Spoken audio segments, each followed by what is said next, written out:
I used to think love looked like constancy, the warm familiarity of a shared toothbrush holder, the quiet intimacy of folded laundry, the mundane dance of life intertwined. For a long time, that belief kept me loyal to Daniel, or perhaps it simply kept me still. Daniel is the kind of man people call dependable. Steady hands, clean laugh, predictable kindness. The kind of man who leaves notes in your lunchbox and refills the gas before you notice it's low. We've been married for 8 years, and not once has he raised his voice at me. Not once has he walked out the door in anger. But love, real love, has a pulse, a throb, a tension. I don't feel that with him anymore. We used to talk for hours. Over bad wine, over pillowcases damp with laughter or tears. These days, the silence between us is padded with politeness. Every "how was your day?" is answered before it's even asked. Every kiss lands without landing. I notice the distance, more sharply in the winter. Maybe because the cold has a way of stripping things to their bare bones. Maybe because snow makes stillness more obvious. On a Tuesday I can't forget, I took my sketchbook to the park. I hadn't drawn in years, but something in me itched for expression. I sat under a bare sycamore and tried to remember how it felt to create something meaningless. He was already there when I arrived, alone, hunched over a paper, pencil moving with maddening slowness. His eyes flicked toward the tree, back to the page, and again. I watched him sketch the same knot in the bark for 20 silent minutes. He didn't look up when he said, "The uglier parts are harder to draw. That's why I always start there." I blinked. "You draw that tree often?" He nodded, still not looking at me. "Every Tuesday. It's dying beautifully." I didn't know what that meant, but I wanted to. The next Tuesday, I returned. I told Daniel I had errands. It wasn't a lie exactly, just a soft omission. When I reached the park, the man was there again. Same spot, same tree. "I didn't think you'd come back," he said without smiling. "I wasn't sure either," I replied, "but I had, and I would again." His name was Evan, 29, a freelance illustrator, or at least that's what he said. There was something hushed about him, as though he carried secrets too tender to speak aloud. His presence didn't make me nervous. It made me curious. I started seeing him every Tuesday. We didn't flirt, not at first. There were no lingering glances or casual touches, just words, slow, unhurried conversations about art, decay, nostalgia. He told me his father used to carve furniture, but quit when his hands began to shake. I told him I once wrote a short story that made my professor cry. "I think you stopped writing," he said after a pause, "because you stopped wanting to be known." I felt that like a bruise. At home, Daniel asked about my day. I told him I'd run into a college friend. We laughed about how much she'd changed. He smiled and kissed my temple. I felt hollow. I began sketching again. At night, in the garage, where the cold numbed my fingers and made my lines tremble. Evan noticed. "You're drawing the tree wrong," he said once, studying my page. "You're drawing what you think it is, not what it really is." That night, I dreamed about bark peeling back like skin. Daniel and I made love the next weekend. It was slow, practiced, oddly silent. He kissed my neck like he always did, ran his fingers along my back like he always did. I closed my eyes and pictured pencil lines instead of fingers, sketches instead of skin. I felt nothing. No ache. No ache meant no sin, right? When I saw Evan the next time, he asked why I looked tired. I said, "I don't sleep much anymore." He didn't pry. Instead, he handed me a folded piece of paper. Inside was a sketch of the sycamore, but not as it might have looked once, green, gnarled, alive. "I thought maybe you'd want to remember it differently," he said. That was the first time I felt a shift, something subtle.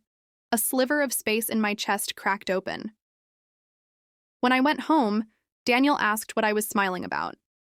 I told him, Nothing. But I was thinking about Evan, about the tree, about the quiet thrill of being seen again, not as a wife or a task completed, but as a person with bruises and bloom alike. The first time I lied to Daniel, it wasn't with my body. It was when I said I didn't remember the name of the artist in the park. It didn't feel like cheating at first. There were no motel keys, no breathless whispers behind closed doors, just conversations that stretched too long, glances that held for one heartbeat too many, a slow erosion of boundaries. On paper, everything between Evan and me remained innocent. But emotional infidelity doesn't leave lipstick on collars. It leaves fingerprints on thoughts.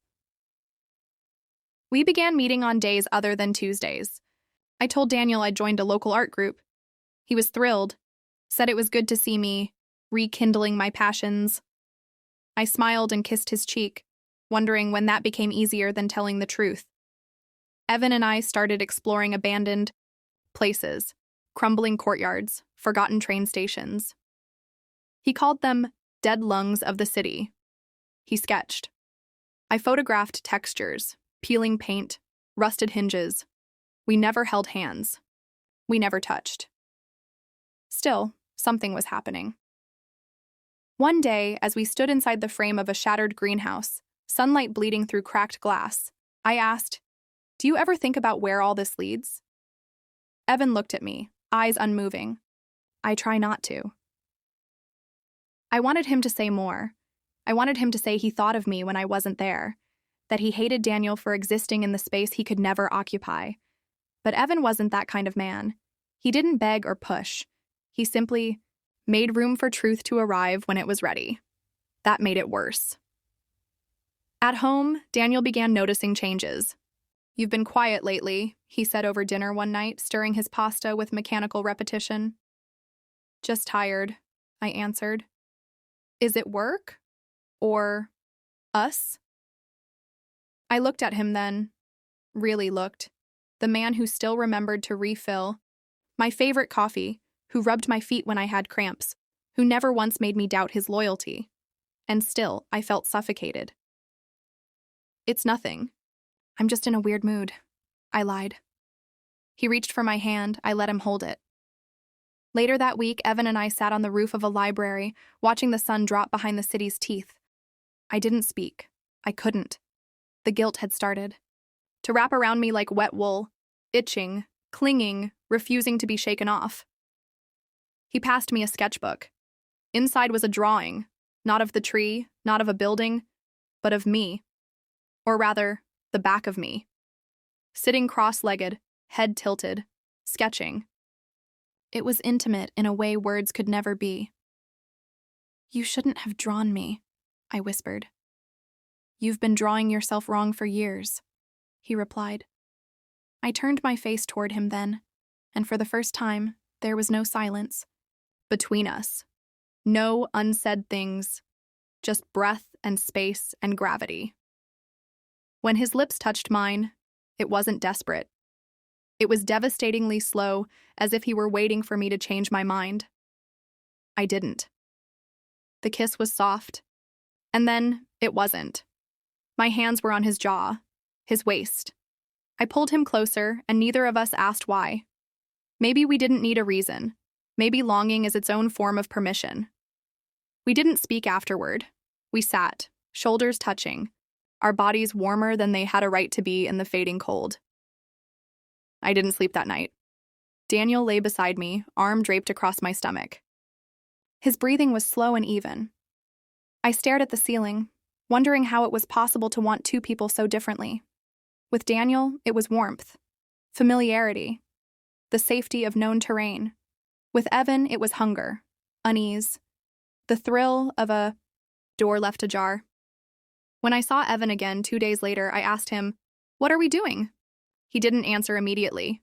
He watched a leaf fall, spiral, and land between us. "We're drawing lines we know will erase," he said.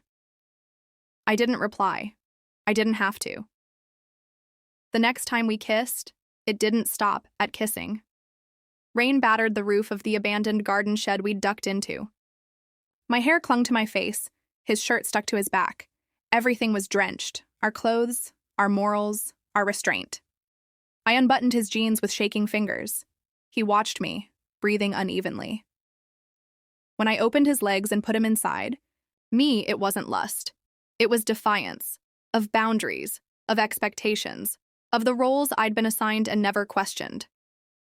After we lay on the concrete floor, breathing like runners. He reached for my hand, but I pulled it away. "This doesn't mean anything," I said too quickly. He didn't argue. Outside, the storm had passed. The silence afterward was heavier than the rain. Daniel never asked. Not directly. After that night in the shed, I expected a confrontation. Tears, accusations, some seismic shift in our quiet world.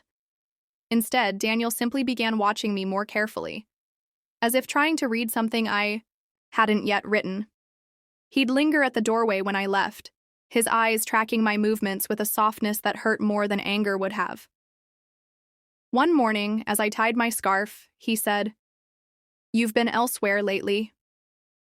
I froze, not at the words, but at the gentleness of them. He wasn't trying to trap me. He was trying to reach me. That made the ache worse. "I've just had a lot on my mind," I replied, forcing a tired smile. He nodded. "If you ever want to talk about anything, I'm here." That was the problem. He was there, always, solid, faithful, predictable. And somehow, not enough. I didn't tell Evan that I wouldn't see him again. I simply didn't return to the places we used to meet. Tuesdays passed. I stayed home, folding into routine like nothing had been torn open. Evan didn't call, didn't text. He understood. Of course he did. That was the kind of man he was. One who knew that some things aren't ended with words, just with silence. Still, I thought about him constantly. In the pattern of branches outside the kitchen window. In the way my body flinched when Daniel touched me too gently. I thought about the way Evan looked at me, not like someone who loved me, but someone who saw me. And what did Daniel see? He took me to the mountains that weekend, a quiet cabin rental, the kind we used to visit in our early years. He packed wine, my favorite books, even the blanket I always stole from his side of the bed. "This feels good, right?" he asked, as we sat on the porch, watching the sunset curl into the horizon. I wanted to say yes. I wanted to say it felt like coming home. But I couldn't lie anymore, not when the truth was heavy and trembling at the edge of my mouth. "I don't know what I'm doing anymore," I whispered. "With us. With myself." Daniel turned to me slowly. "Is there someone else?" The question didn't surprise me. His calm didn't either. That was Daniel, stormproof. "There was," I said, but it wasn't about him. It was about me. I expected his silence. I didn't expect the way his eyes glistened, or the way his fingers tightened around the mug in his hands. "Do you love him?" "No," I answered truthfully. I felt alive around him. A long pause stretched between us like a wire drawn too tight. "And with me?" Daniel asked, voice raw. "I feel safe," I said. "But I don't know if that's the same thing as being in love." We didn't speak again that night. The next morning, I watched him standing by the window, coffee steaming in his hands, eyes fixed on the snowy trees. He didn't look broken, just tired. "I don't want to lose you," he said. "But I don't want to trap you either." I walked up behind him, wrapped my arms around his waist. He didn't move. "I don't want to be lost anymore," I replied, but that wasn't a promise. It was a confession. When we returned home, I found a package at the door. No sender name. Inside was a sketchbook. Page after page of me, my profile in shadow, my hand clutching a pencil, my reflection in cracked glass. And finally, on the last page, a drawing of the tree. Full, green, alive again. There were no words. None were needed. That night, Daniel reached for me in bed. I let him. His touch was slow, reverent, cautious, like someone rediscovering a language. I didn't resist. But I didn't close my eyes either. In the dark, I whispered, "This is how all love is, isn't it?" Daniel didn't answer. Because the truth is, love is not clean. It bruises and bends and betrays. It forgets itself and tries to remember. It burns and rebuilds. Some nights I still walk to the park. I sit by the sycamore and watch the wind ripple through its thinning branches. Sometimes I think I see Evan in the corner of my eye, sketchbook in hand, still drawing the uglier parts. I don't approach. I just watch. And I wonder if he knew all along that love was never about choosing one person over another. It was about choosing the version of yourself you could live with. I still haven't decided which one that is.